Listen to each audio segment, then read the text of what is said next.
Hello, everyone. Thank you for joining us for today's webinar, How to Service More Customers with Fewer Employees, presented by Field Routes and hosted by Green Industry Pros magazine. My name is Sarah Webb, and I'm the editor of Green Industry Pros. Today's program will consist of a roundtable discussion with our presenters. We've reserved some time at the end to address your questions. The questions can be submitted at any time using the question box on your screen, and the presenters will answer as many questions as they get to during the time allotted. If there are any questions they're not able to get to, they will be able to address them at the end of the event. If you have technical difficulties at any time during the program, please contact us via the question box and someone will assist you. And please also note that an archived version of this webinar, including the slides shown, will be posted on greenindustrypros.com roughly 24 hours from now. Today, our webinar will address overall labor challenges, creating operational efficiency, keeping employees engaged, incorporating technology to make employees' lives easier, and investing time and money to boost the bottom line. Our speakers today are Phil Fogarty, Master Franchiser for Weedman Lawn Care, Pierre Bridger, Director of Operations at Vibrant Outdoors, and Mark Stewart, Key Account Manager at Field Routes. Gentlemen, thank you so much for joining us today. And to get us started here, Phil and Pierre, can you tell us a little bit about your teams at Weedman and Vibrant Outdoors? What kind of labor challenges are you seeing? Well, thanks, Sarah. It's always going to be a challenge talking about labor in today's economy and all of that. And certainly after we've all survived COVID here, some things accelerated that were already happening. We're structured a little differently than we were a few years ago. If we had had this conversation then, I'd be talking about three distinct departments: admin, sales, and our tech team out in the field. And sort of the lines have been blurred now, and we don't really have three departments anymore. We really only have sales, customer service, which everybody's involved in, including the tech team, and then the tech team. And because we've been able to, and COVID helped this, do almost everything on the admin and sales side remotely, we really don't have very much of a labor challenge there. Our staffing challenges there were fixed by offering people the ability to work from home. And now we were able to recruit all over the country if we wanted to, certainly within every state that we operate. The challenges still exist with trying to find somebody who is got a clean driving record, who's drug-free, who is able to lift 50 pounds and talk to people. And so that has become a bigger focus for us than our sales. I mean, everyone knows we've got to all be good sales organizations, but now you have to be a top-notch recruiting organization as well. And we have processes and systems set up now that help us with tracking every recruit, and we sell the job a lot more to try and overcome the challenges of finding that person that can fit all those qualifications for out in the field. So from the standpoint of landscape management and services that we provide, we don't have the advantage of really being able to have our field team work remotely. So that obviously presents the labor challenges of getting individuals to come into our office and actually physically work for us by visiting sites and providing services that we provide there. We're seeing the labor challenges that everyone else is seeing from the standpoint of getting someone to enter this industry and getting them to enter it and pay them at a rate that is a fair rate, and yet you can recover that from your customer. So that's an ongoing challenge. One of the labor issues that I think we don't look at as often as an industry is we need to make sure we keep our employees as happy as they can be, because our experience has been recruiting from our employees. And we've been very, very fortunate in doing that. But you're not able to do that if it's a one-off. If you don't interact and talk to your employees, they're not going to recommend one of their cousins, nieces, or nephews to come to work for you. So they have to be involved in everything that goes on when you're talking about the company and how it operates on a day-to-day basis. Absolutely. And Mark, as our resident tech expert on the panel, I know you live by the mantra, work smarter, not harder. What are some of the keys that you use to turn that saying into action? Oh, yes. Thank you. That's such a good point. Right now, there's so many ways we could answer that question, but I think the number one is on routing. Routing is one of the most complicated software problems out there today. So many companies, when I visit hundreds, if not thousands of companies across this country for the years I've been working, they're either using an outdated software to do their routing, or their team is manually looking at a map, looking at zip codes, building a route themselves. So the reality of working smarter these days, because it's really hard to hire technicians, is to be able to make sure their routes are as tight as possible. So if you're doing routes the same way that you were doing, 5-10 years ago, it is time to look at a new solution. So the new technology that's out there is able to look at things like historic driving conditions, how long should each appointment take, in the metropolitan areas, send you into a busy, crowded area before it gets busy, know how many square feet you're servicing in a day. Things of that nature make a big difference, especially because for my customers, even when we have bad weather and it rains, having the ability to look at a schedule and reroute those people that weren't serviced today. But I think the number one thing I really wanted to share in this is when you're recruiting young people these days, they want you to work around their schedule, not just around the work schedule. So one thing in routing that's really powerful is if they want to be at their child's school at 3 o'clock, you need the ability to automatically route customers on the way to their school and on the way after they leave the school so they can have that family time that they desperately need. So routing, I would say, is the number one way to work smarter, not harder, for sure. Absolutely. And Phil, for contractors looking to hire applicants heading into this busy season, can you share with us a little bit about how your business is planning on evolving to attract those applicants? Yeah.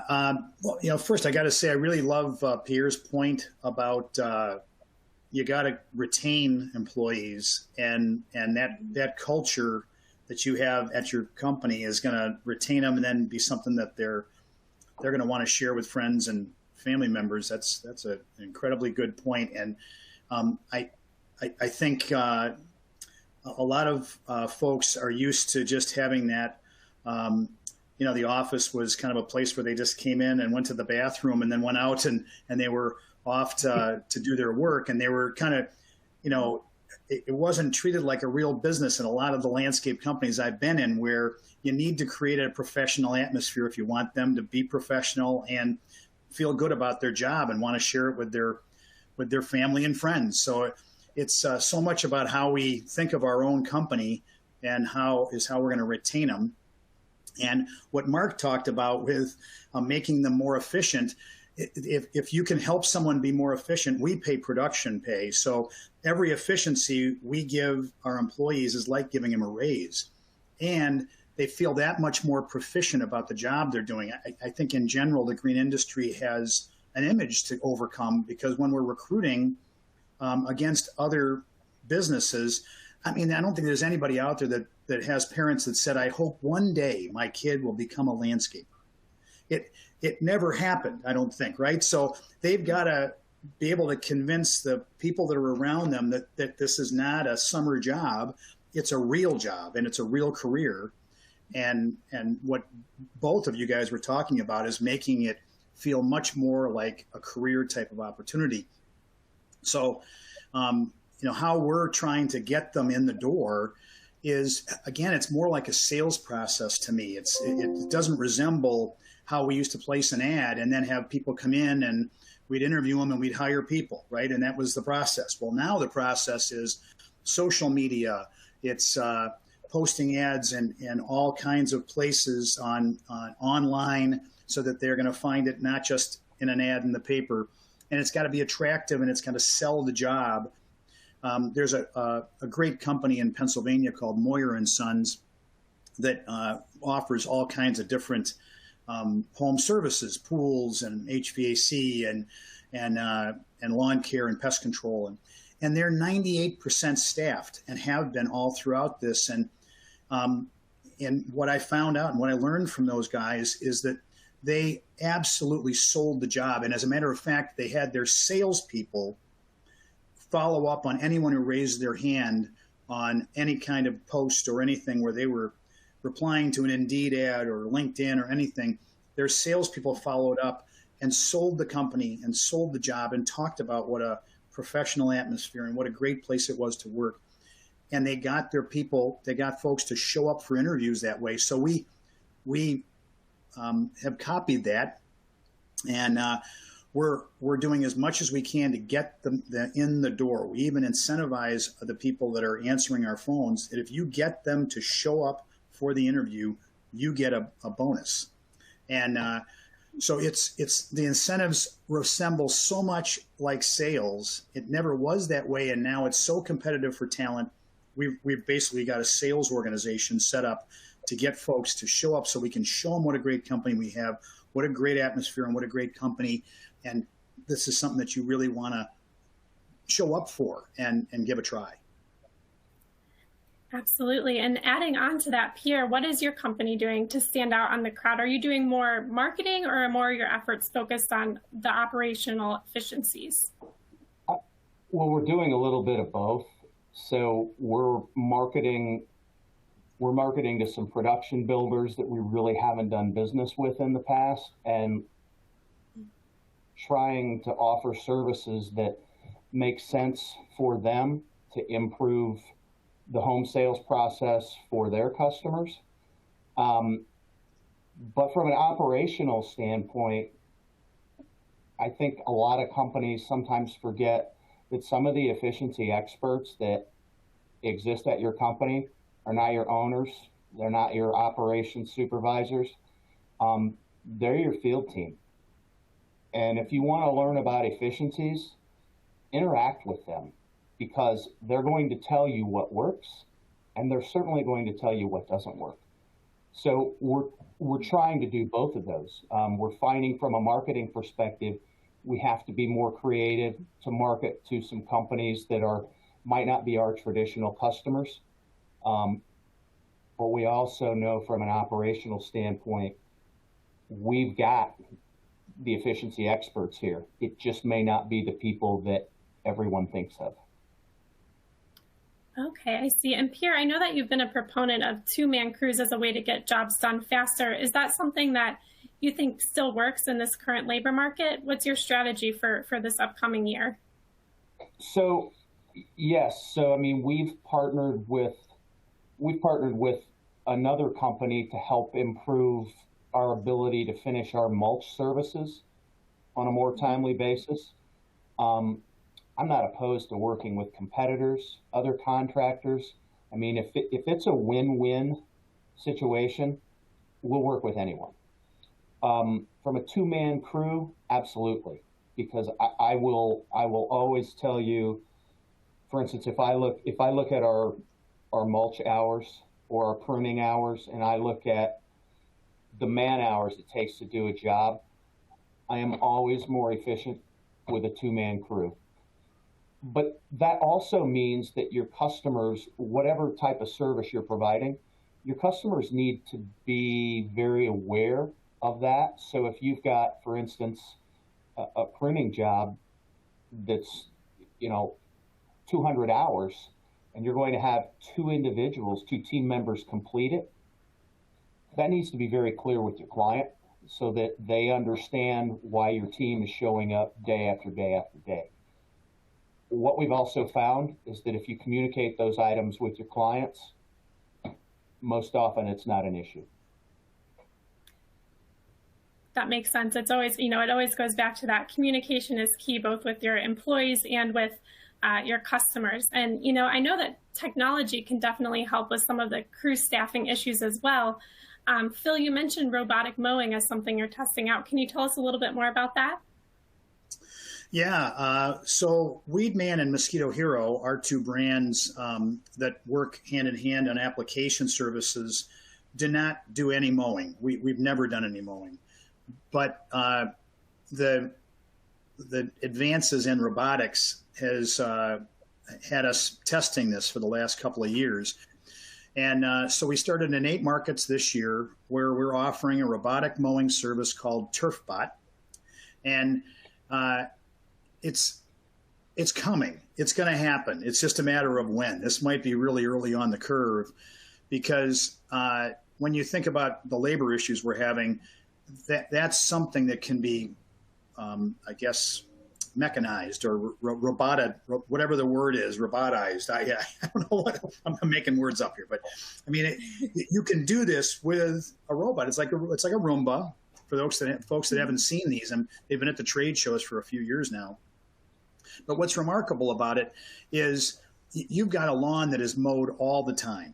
It's mowed whenever you want it to. It's quiet. It gets the job done without any that once a week when mowing crews show up and you've got to close the windows and there's grass clippings blowing everywhere, and in the spring you're making ruts. All those things go away, and I think that's going to be a part of everybody's arsenal in the future. That properties that fit the mold, you can't do this on every property because of access points or level changes, but just like the Roomba has become part of it, it's going to be something that I think everyone's going to have in their offering.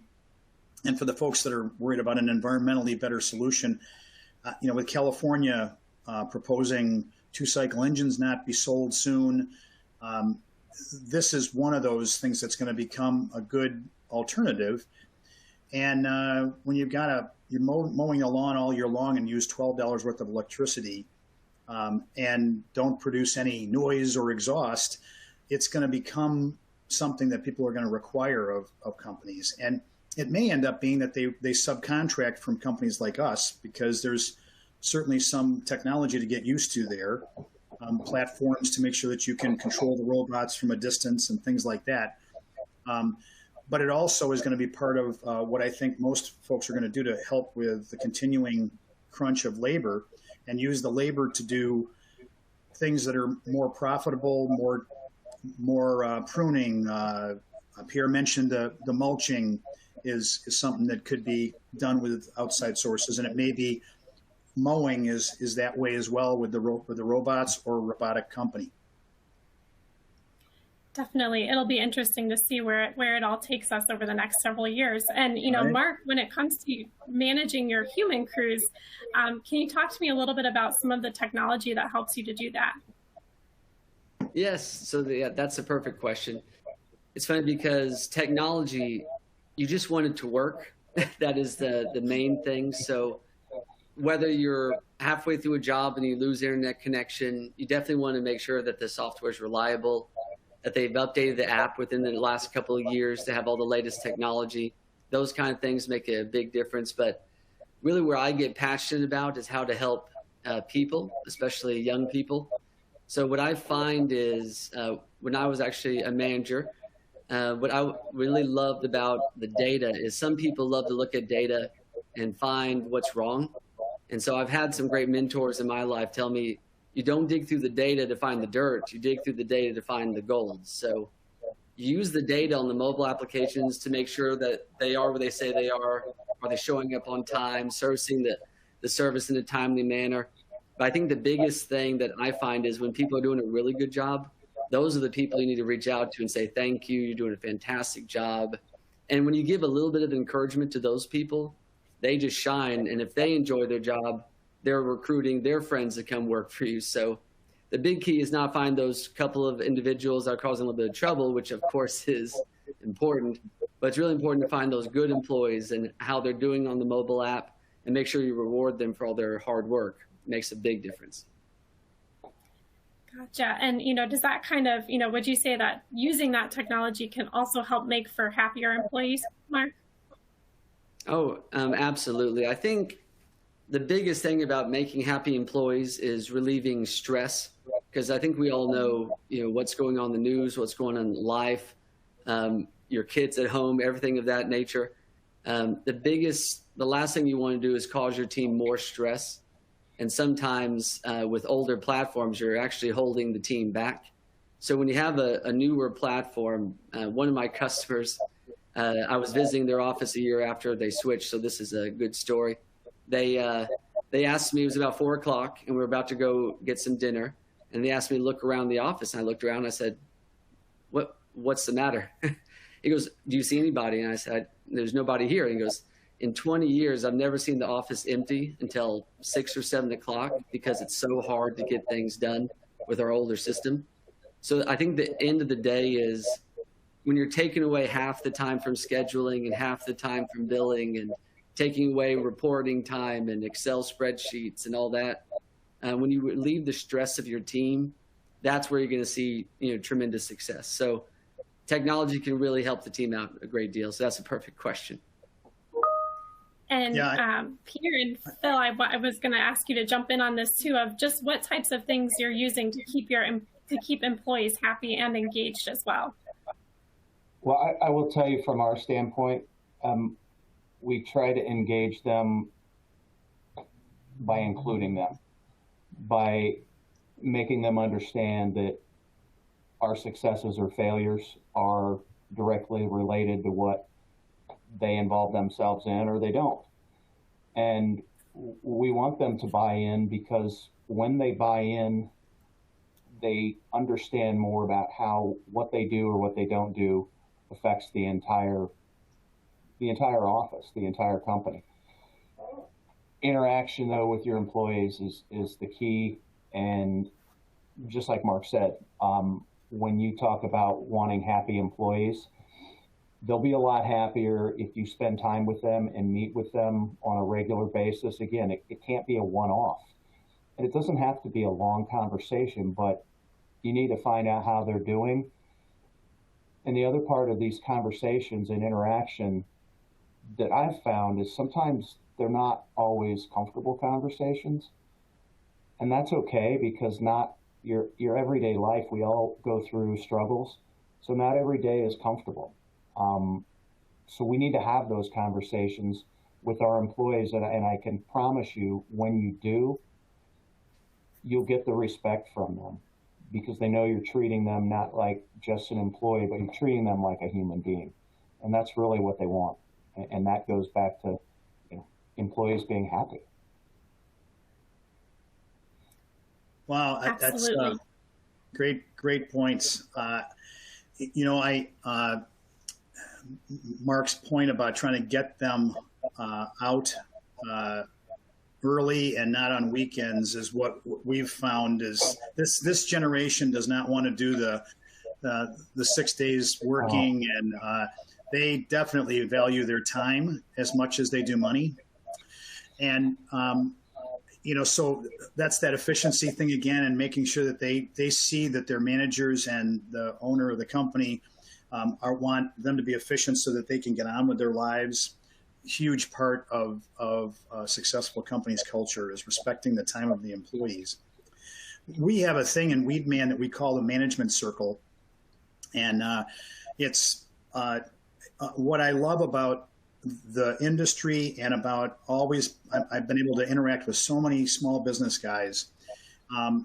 They all have a vision for the way their company should become, what they want to grow and what they want to create with a team of people.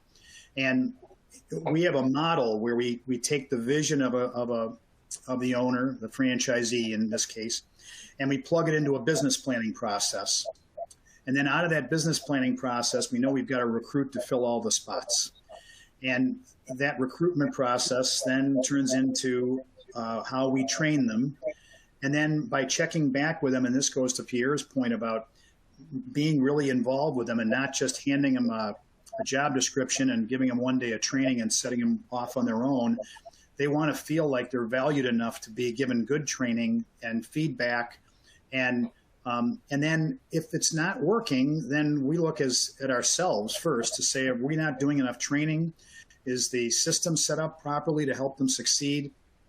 And if we can verify that in that case, then we retrain, and it may not be a fit for somebody, but at least they know that they've been given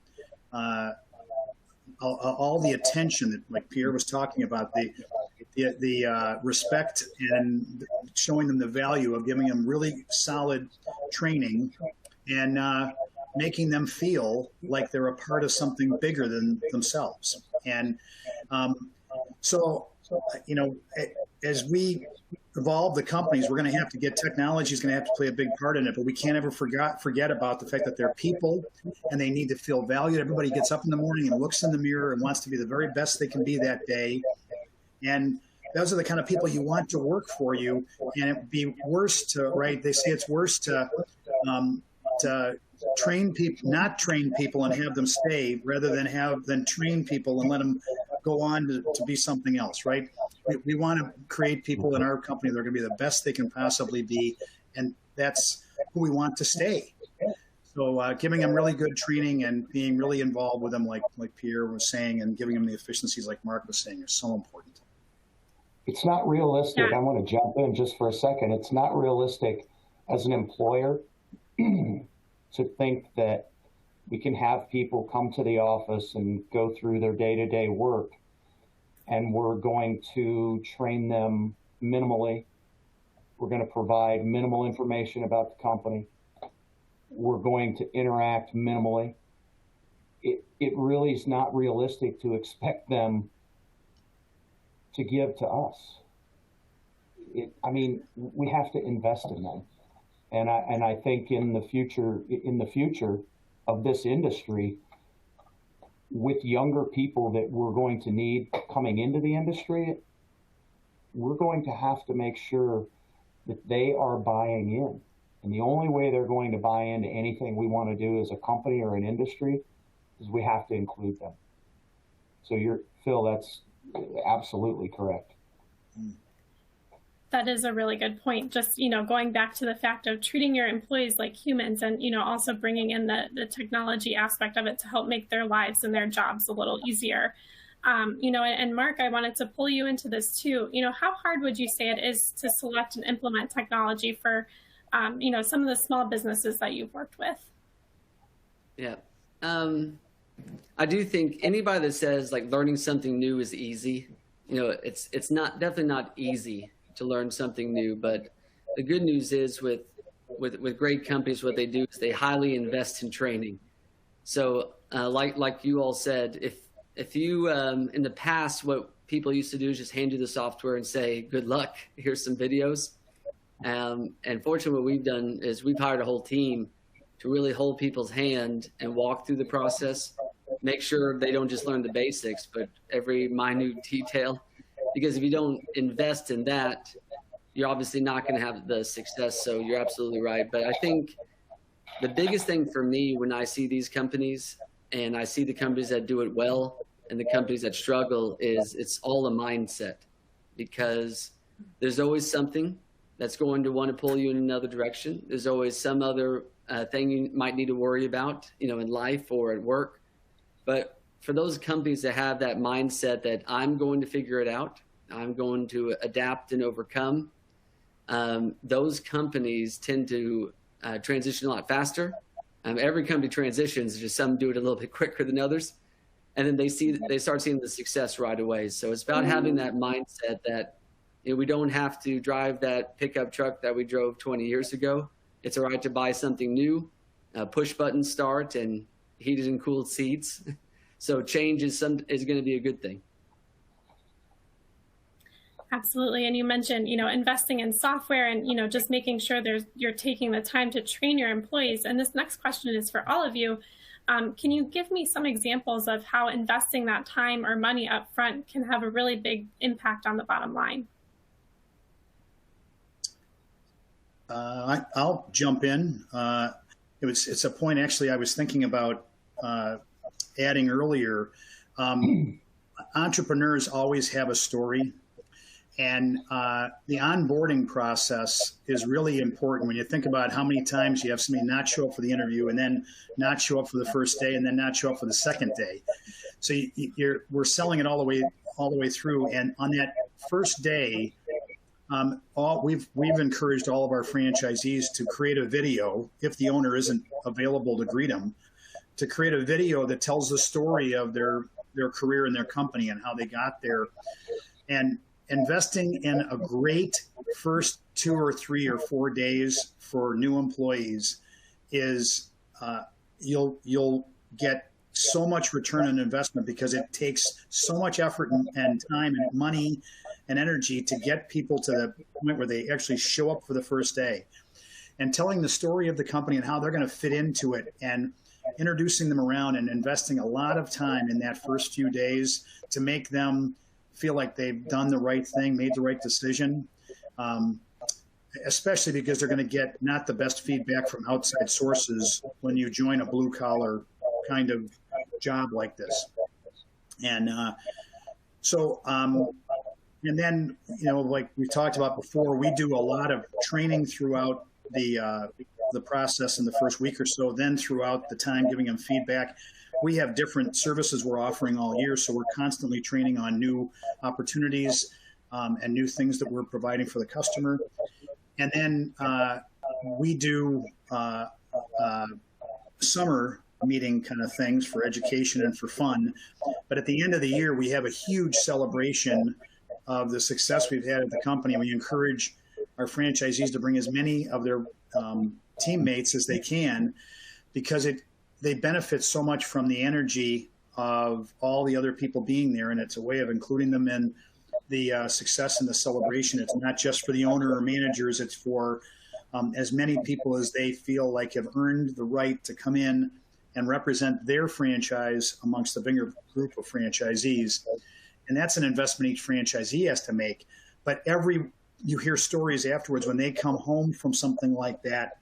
And for a group that's not a franchise, it could just be sort of a retreat day or a special dinner out. But they just feel that much more invested in a company that has, as we've talked about, really paid attention to them and invested in them. And Pierre and Mark, those are a lot of great points, Phil. And, Pierre and Mark, do you have anything to add to that? Pierre, I'll let you go first. On that. I will tell you, Phil, that's, excuse me, that's one of the biggest points anyone can make, is that the start when you onboard is critical. We've made mistakes, and I recall a time 6 or 7 years ago, we brought a person on as an office manager, and we, I think, made every mistake we could make for a period of 72 hours. And it ended. She came in on a Thursday, picked up all her stuff very early in the morning, so she didn't even have to interact with anybody. And I mean, we blew it, essentially. And so I think we've learned from that. So we're trying to invest in people from day one. From a technology standpoint, our business software, we utilize budgeting and time tracking, and we share that information with our team. So they understand if we say this should be done in 50 hours, we want them to understand why and how it's being tracked. And to me, technology is not, it's software. It's also things you can do in the field from a lawn care standpoint. I have a couple very experienced technicians that were golf course superintendents. We invest in a lot of products that are not just synthetic fertilizers, that are using amino acid technology, nutrient enhancers, trying to use more liquids. So for instance, we have a technician, a turf manager that's on a property. I'm trying to get to a point where I'm not utilizing a lot of granular products, so that individual is not out blowing off walkways. He's actually able to do the job that he has expertise in doing. And that's part of what I see in this industry is the software. You got to invest in that. You got to invest in your people, but you need to take a look at your technical programs too that you're delivering in the field, and review those. Review those with your distributors. Review those with your superiors, because those are changing. Everything is changing. We've learned that. That's so good. Yeah. I do feel like I want to take a little different approach because you all are absolutely spot on. So I'm only talking more from the technology standpoint, but you're absolutely right. If you don't invest in the individual, I heard one of my mentors used to say something along the lines of, "There's no I in team, but there's an I in win." And his idea was you need to work individually with each person and show them how they personally win. And then they in turn help the team win. But fortunately for us, what a big kept secret, and I think it's not a secret really in our industry, that there's a lot of acquisitions going on, especially right now with things changing. But the biggest secret that those acquisition companies have is when they switch a company from an older software to a newer software, typically what ends up happening is overall expenses with the customers I've worked with have dropped by 10%. And they've had a record year of sales growth with sales applications and things of that nature, allow techs to become salespeople and make more money. And so when a company drops their expenses and has record growth, you make your investment back on changing softwares, within the first year, many times. So these acquisition companies that work with us really love it because they know within the first year they're going to make their money back. So if you're not looking to be acquired, it's even more important to be able to update your processes so you can pay your people more, or be able to help your team's lives be even better by having less stress. I see. Yeah, and we've talked about a lot of great ways to keep the employees that you do have happy and engaged. But I want to jump back to our previous conversation about, bringing on more employees and the opportunity to bring in more diverse employees, in particular women. So can you guys talk to me a little bit about what you're doing to attract and retain female employees?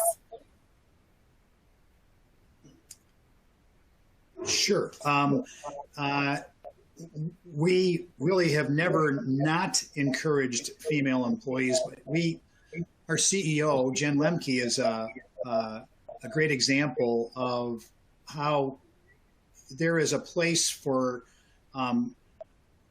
females even out in the field. I think it's generally thought of that because it's lots of labor, that it's people out there, but she started as a technician, and we've had many female technicians, and especially with ride-on equipment, I think that might make it a little bit easier, and some of the equipment that's available might take some of the labor out of it. But we employ a lot of women in our sales and admin sides of things. And in reversal, we've also got guys running our admin and running our offices. And so I don't think in this climate we can be very particular about it or let any stereotypes dictate how we're going to bring on the next best person. We're looking for the best person for the job. And we'd love to have as many, there's probably in a lot of our operations as many females as there is men. It's just divided a little bit differently than normal. And I think to add to what Phil's saying, we've never been, we've always tried to recruit females when it made sense. But I think that, from our standpoint, and then even the industry as a whole, we need to have more women. Mm-hmm. We need to have more minorities. For instance, we're seeing in central Indiana, I'm seeing a lot of veteran-owned companies. And not necessarily in the green industry or the white industry. Seeing a lot of them come in construction. But I know the green industry, if you look at the stereotypes historically, it's been a men's industry. We can't eliminate anyone from being a potential employee and career employee and business owner eventually. And I think it starts with trying to get rid of, if I've been in this industry 36, 37 years. So I think for people that are my age, you have to get rid of some of the things that you previously thought and understand that the universe of employees that you're trying to penetrate is not like this anymore. It's like this. And that is really critical. And I think if every company sees that, you're going to continue to see more women, because we're certainly seeing more women in central Indiana. I've got one of my contractors is actually a female mowing contractor. That's exciting. And I think it's going to continue. I love that. I've been fortunate to meet, hundreds, if not thousands of companies across the country. So what I've noticed is when I used to be able to walk into an office, I would walk into an office. If I saw a diverse group of people, that company tend to grow a lot faster. So because when you have different ideas, different backgrounds, different thoughts, and the company's okay with having different ideas, usually those companies end up doing really well. And sometimes when I walk in and there's no diversity, I have seen it, not all the time, where there's not a lot of change going on, not a lot of different ideas. And so that really is what holds a company back. So I definitely encourage anybody, if you look around and it's all one type of person, then the company's being held back by not having a diverse group of employees, for sure. That's a great point. And it is good, the past several years that I've been involved in the green industry, it's been great to see, more women involved in the industry, but it'll be exciting to see what's coming up ahead. And, kind of inserting a little plug in here too, Green Industry Pros created the Women in Green Industry Award, which is new this year. So if any of you listening, know of an exceptional female leader in the green industry, the nomination form can be found at greenindustrypros.com, and submissions are actually open until March 25th. So that's just another opportunity for us to celebrate the women who are currently in the green industry and to encourage more women to join the industry. And before we wrap up with our Q&A session, I want to do a quick round robin for all of you. What's your biggest takeaway for our audience today on how they can transform their businesses in 2022 despite a lot of the labor challenges? I'm going to go ahead and jump in, guys. The biggest takeaway, and we harp on it, but take care of your people, because your labor issues, how many people you need to do how many jobs, none of it matters. You can't take care of your people, the dog's going to constantly chase its tail, and you're never going to win. So take care of your people, review your programs that you're delivering out in the field to make sure you're delivering what you really need to be delivering, and be upfront with your customers. I found that by being upfront, they're more understanding of the delays and the issues you're dealing with, because frankly, they're dealing with similar issues.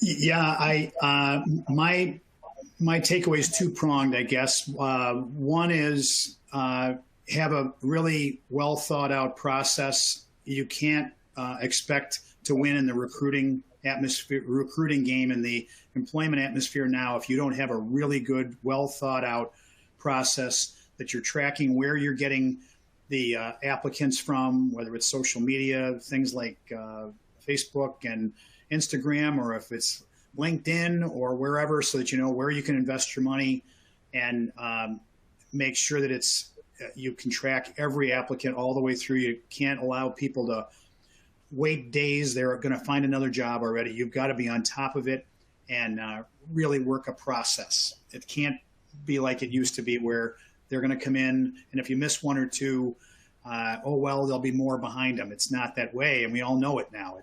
You got to be competitive about how you recruit.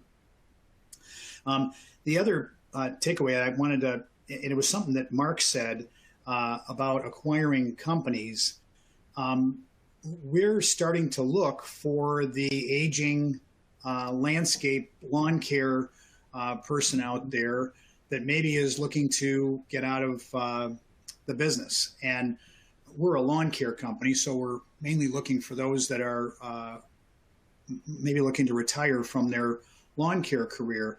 And it's a great source of not only making a sale, basically you're going to get all this business at one time, even though you're buying something. You also have a great chance to acquire talent and people, and that's maybe even more important than the customers, that you're going to acquire the people that help grow another business and bring them into your fold. So that may be a source for the talent you're looking for if you've got someone locally that's looking to maybe cash in their chips. Such a good point. I do think the one takeaway, I think it lines up all of what we're saying, and thank you all for adding all the great content. I know I took a lot of notes. I know my customers will want to take a lot of notes, but I think the biggest thing is having a mindset of being able to adapt to change. So in the past, my customers used to just say, you clock in and clock out and that's it. And from Pierre's point, you need to engage with your employees, make sure you're kind of a part of their life and know what's going on in their life, not just what's going on at work, because that's going to make them a long-term employee. And then Phil has added so much good content, but I do feel like what you need to think is you can't do the same thing as we did 2 years ago. After 2020, everything has changed. And so if you're not constantly changing and changing with the times, you're going to be left behind with either employees or customers. So there's almost endless growth, it looks like, in our industry. Even people who didn't do a thing different saw a growth in their business. Our clients tend to grow 2 to 4 times faster than everyone else around them using an old software. So fortunately for you guys, I know that adapting and changing, because I guarantee next year is going to be different than this year. Yeah. So we're all here together. We're going to figure it out. Absolutely. And thank you to Phil, Pierre, and Mark for that very informative presentation. You all made a lot of great points. And, I see that we do have a couple of questions coming in to our question box here. Let's see, the first one can be answered by anyone. Did any of you use H-2B visas? And if so, how did you pivot during COVID since they were paused? We did not, but I'm a proponent of the program because it's good for the industry, but we did not use it. Yeah, and we don't use them either. And I'm hoping that they open up the limits on that, because it's really, it would take a lot of pressure off the companies that don't use H-2B, because they won't be looking for as many employees elsewhere. So that's one reason. And also just because I think it's good in general to bring labor in from other countries. They pay taxes, they're legitimate, they help the economy, they pay into the systems like Social Security and unemployment and that, and then they go home. So I hope it's something that our politicians will work on, opening the gates up and allowing more folks in. I'm going to leave that to the experts to have to work with that. Gotcha. And, the next question kind of falls along those lines as well. Just as far as labor challenges, do you see those challenges continuing into the future, whether that's 1 year, 5 year, 10 years down the line? Go ahead, Phil. I think there's no question it's going to continue. This is part of maybe the takeaway is don't think that this is a temporary thing and it's going to go away. I've actually had just a conversation yesterday with a guy who runs a company in Albany, New York, and he said that he turns away business. The last couple of years, he's been turning away business, and it is not going to go away. And you, as an entrepreneur, have got to adapt to a new normal that we're going to have a hard time with everyone being able to work remote, and some of the things that have been accelerated through COVID. If you run any kind of a business where people have to show up somewhere and perform a function, and maybe even have to deal with weather and other things, you are absolutely going to need to find a way to get more people, or you're going to your business is going to stagnate. Yeah. And your labor challenges, I would agree with Phil. They're going to continue.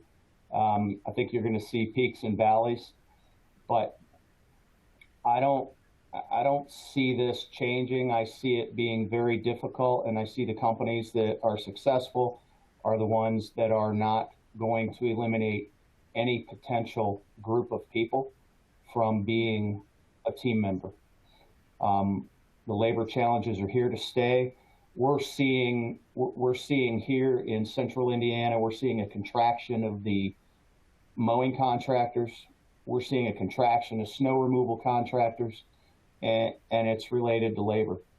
And that's, I think we're going to continue to see that. So you have to be adaptable.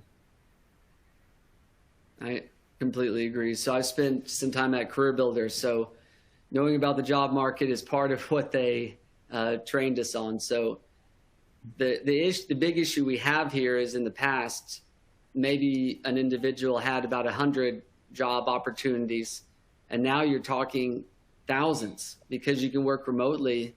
I could go work for a company in Florida and California and New York.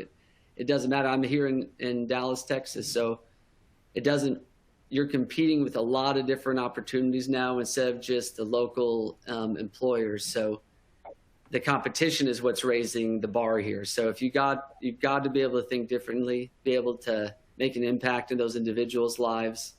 And, but it also brings a lot of opportunity, because if I'm working from home, what I've noticed my customers say all the time is I notice how that yard looks. I notice how that backyard looks. I notice those things a lot more since we're all working from home. So the crazy thing is there's an abundant amount of customers out there. So you're not competing for customers anymore. You're competing for talent. So if you can shift gears on where you spend your time and energy on not just going after new customers, but going after talented people, you're going to have an amazing year. And the next question builds off of that as well. You know, we talked a little bit earlier about, you know, the different technology software and, you know, robotic mowers that can help ease those labor strains. But is there any other equipment that you've implemented that has really helped to ease those labor issues? I'll let Pierre take this one. Yeah. From our standpoint, if we just look at the turf and ornamental care, right on sprayers. I know they're not brand new, but they keep getting improved. And what we've found is we can use those ride-ons not just for turf. I mean, we've got some properties for ornamental pest control that are really difficult to reach, and we can use those ride-ons for those properties. That's huge, absolutely huge. But that's extending the life expectancy of people in the industry, and that's the whole idea. The only other thing we see is trying to improve the equipment. It's more efficient equipment. And again, on the turf and ornamental side, reviewing your products and making sure everything that you're delivering is the best thing you can do right now for the dollars that you're charging. I don't really have anything to add to that. The equipment in the industry has not changed a lot, but the ride-ons certainly help with bigger properties and that. So I'll just give a nod to what Pierre said. All right, and Mark, do you have anything to add to what Pierre said? Yeah, I think the hardest thing for a lot of our smaller customers, I think, is switching from trusting their employees that may not stay that long with a mobile device.